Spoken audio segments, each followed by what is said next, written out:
Hello दोस्तों, welcome back to नीव competitive classes. हमने अपने लास्ट लेक्चर में पढ़ा था कि रिकॉम्बिनेंट डीएनए टेक्नोलॉजी किस तरीके से अप्लाई की जाती है, हम किस तरीके से जो है एक रिकॉम्बिनेंट डीएनए बना सकते हैं, और हमने कुछ एंजाइम्स के बारे में पढ़ा था और मैंने कहा था आपसे कि नेक्स्ट वीडियो में हम कुछ और एंजाइम्स के बारे में जानेंगे। अब बात करते हैं, हमने बोला था सबसे पहले कि जेनेटिक इंजीनियरिंग के बारे में। तो जेनेटिक इंजीनियरिंग जो है हमारे पास, जेनेटिक इंजीनियरिंग हमारे पास हमने बोली थी कि वो इंजीनियरिंग है जहां पर हम क्या कर रहे हैं, आइसोलेशन कर रहे हैं और साथ साथ में क्या करवा रहे हैं, इंट्रोड्यूस करवा रहे हैं हमारा मन पसंदीदा gene of interest. That is the isolation and introduction of only those genes into an organism that is desired and does not introduce the undesirable genes। जैसे कि मैंने अपनी पहली वीडियो में भी कहा था कि जो पुरानी टेक्निक्स थी हमारी, वहां पर अनडिजायरेबल कैरेक्टर्स भी साथ आ जाते हैं, लेकिन जेनेटिक इंजीनियरिंग का हमें ये फायदा है कि डिजायर्ड कैरेक्टर्स ही जो है आगे रन करेंगे, जिसकी वजह से हमारे पास जो चीज हम जैसी चाहते हैं वही एक्सप्रेस आगे होगी। फिर हमने बोला था डेवलपमेंट करवानी है हमें किसकी, आरडीएनए की। आरडीएनए में मैंने सिंपल बोला था क्या याद रखना है हमें, that is the piece of DNA. It is the piece of DNA, जिसके लिए मैंने बोला था हम क्या क्या वर्ड यूज कर सकते हैं। We called it as alien DNA, we called it as foreign DNA, और इस चीज को हमने क्या बोला था, we have to introduce this part if you want to. हमें चाहिए कि ये वाला जीन ऑफ इंटरेस्ट हम चाहते हैं, तो हमने क्या बोला था कि इसको हम कहाँ ऐड कर दें, अपने प्लाज्मिड में। ये हमारा प्लाज्मिड है, प्लाज्मिड में हमारे पास हम चाहते हैं कि इस वाली सीक्वेंस को, जिसको मैं शेड कर रही हूँ, इस वाली सीक्वेंस में मैं चाहती हूँ ये ऐड हो जाए। अदरवाइज इसकी सीक्वेंस कैसी है, हमने ये कर दिया, ठीक है। ये वाला मैं पार्ट कर देती हूँ येलो से ताकि समझ आ जाए। ये पूरा प्लाज्मिड हमारा क्या है, ये कलर है, ठीक है। मैं चाहती हूँ मेरा ये ग्रीन पार्ट इसमें इंसर्ट हो जाए, तो मैंने कहा था कि इसको कट करने के लिए एक एंजाइम चाहिए और इसको जोड़ने के लिए एक एंजाइम चाहिए। हमें इसको कट और जोड़ने के लिए जो एंजाइम चाहिए, ताकि जो है अब नया इंट्रोडक्शन जो होगा, ये हमारा प्लाज्मिड बनेगा नया, ये रिकॉम्बिनेंट। इसमें से कौन सा पार्ट हटा देना है, इस येलो वाले की जगह पर एड कर दिया ये जीन ऑफ इंटरेस्ट, और ये हमारा बना क्या, रिकॉम्बिनेंट डीएनए। अब यहां से एक चीज पढ़ती है पहले कि ये जो हमने लिखा है, it is the plasmid, we called it as vector, we called it as passenger. जो हमारा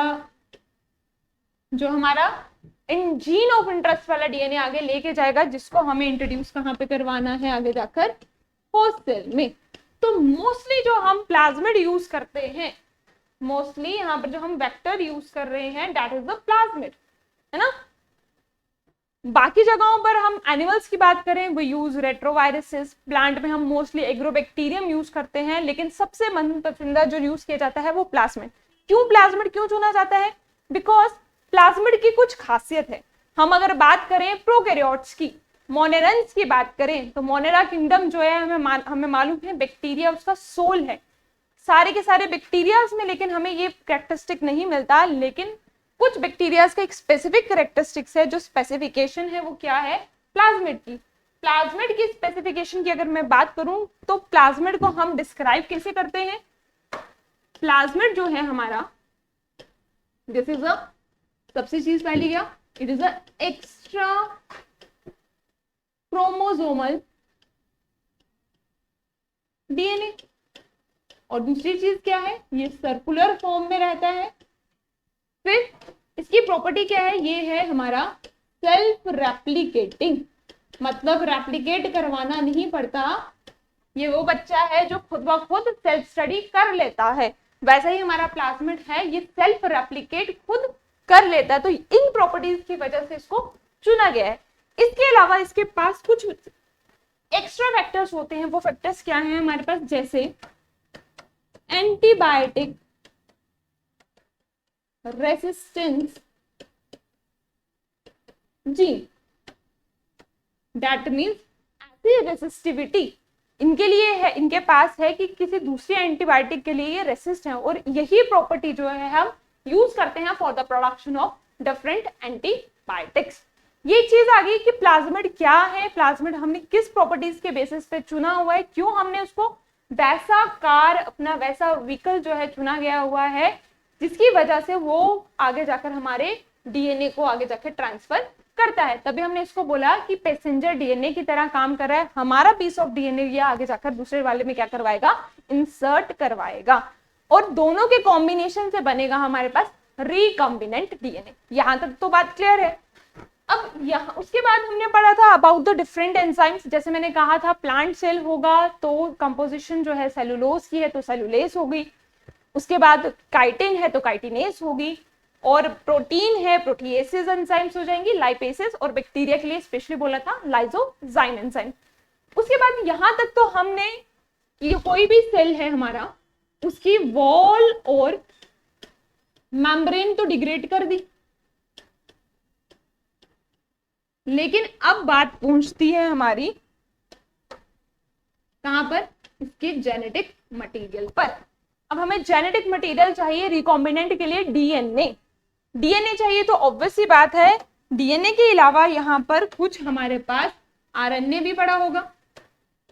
ये डीएनए है हमारा, डीएनए के अलावा हमारे पास आरएनए पार्टिकल्स भी पड़े होंगे। इसका मतलब हमें आरएनए को वहां से एक्सक्लूड करना है ताकि हमें जो है क्या मिल सके, डीएनए मिल सके।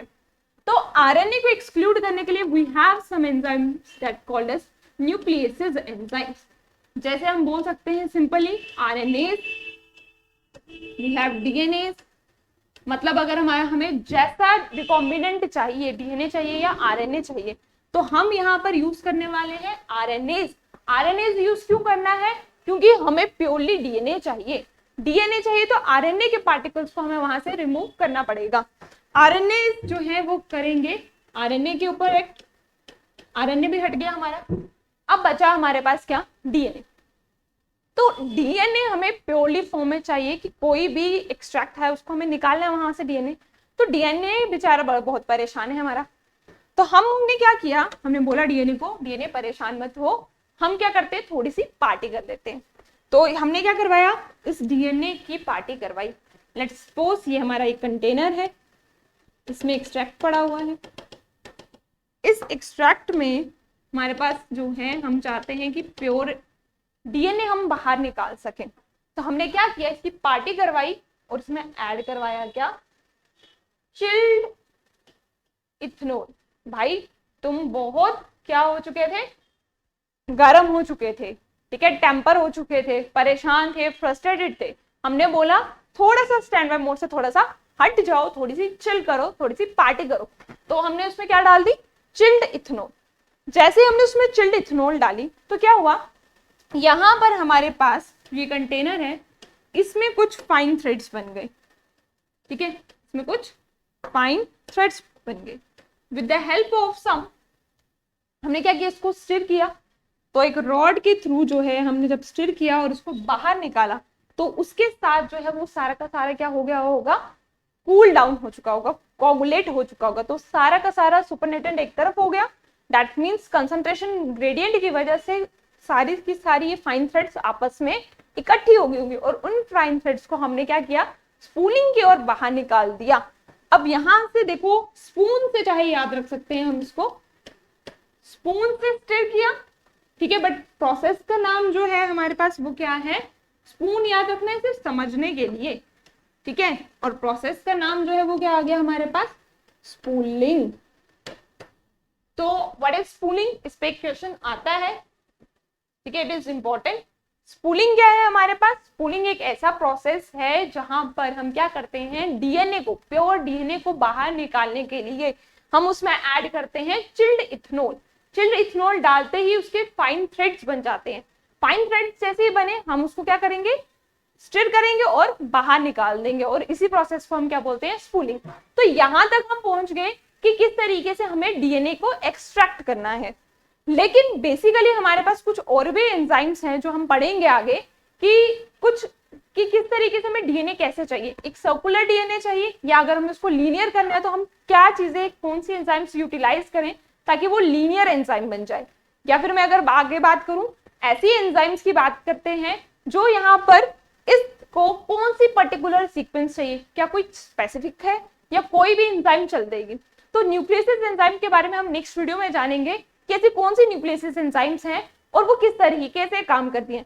क्या वो पाबंद है कि किसी पर्टिकुलरली एरिया पे ही कट करेंगे या फिर अपनी मनमर्जी से फ्रीली मूव करती है तो कहीं से भी जो है डीएनए के एंड्स को कट कर सकती है। नेक्स्ट वीडियो में हम ये देखेंगे कि कौन कौन सी एंजाइम्स और हैं जहां पर वो रेस्ट्रिक्टेड है या फ्रीली मूव करती हैं, फ्रीली कट करती हैं। तो तब तक के लिए जो है इस वीडियो को दोबारा से देखिए, कोई भी डाउट है कमेंट सेक्शन में लिखिए और तब तक के लिए thank you, have a nice day.